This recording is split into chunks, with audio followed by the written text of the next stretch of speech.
Interrompues depuis avril 2021, les négociations entre l'Égypte, l'Éthiopie et le Soudan sur la construction du méga-barrage éthiopien sur le Nil ont repris le 27 août 2023 au Caire.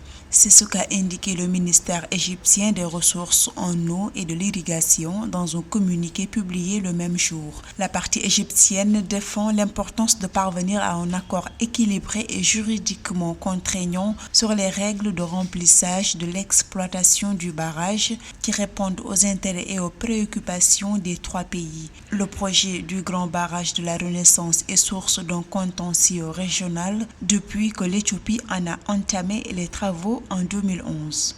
Les enjeux autour de ce bassin sont de trois ordres, à mon avis: politique, économique et de souveraineté. Sur le volet économique, si l'industrie éthiopienne va connaître un essor très important grâce à ce grand barrage, les économies du Soudan et de l'Égypte ont déjà un impact assez négatif. Ce barrage pose des problèmes de souveraineté, mais c'est aussi aujourd'hui au nom de cette souveraineté que l'Égypte et le Soudan posent des préalables et des conditions aujourd'hui négociées avec Addis Abeba pour que l'accès au Nil puisse continuer dans les meilleures conditions.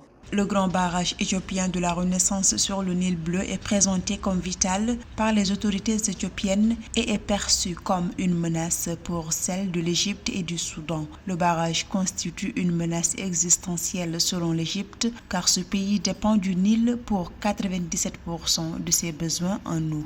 Ce barrage ne limitera pas l'accès à l'eau du Nil pour les populations soudanaises et égyptiennes, mais il va énormément impacter le volet économique de ces populations, il va énormément impacter leur vie sociale, puisque certaines activités qui étaient pratiquées autour du Nil et dans le Nil ne pourront plus l'être dans les meilleures conditions, puisqu'il n'y aura pas suffisamment d'eau. Le remplissage du réservoir du grand barrage de la Renaissance lancé par l'Éthiopie en 2011 est un projet visant à bâtir le plus grand barrage hydroélectrique du continent africain.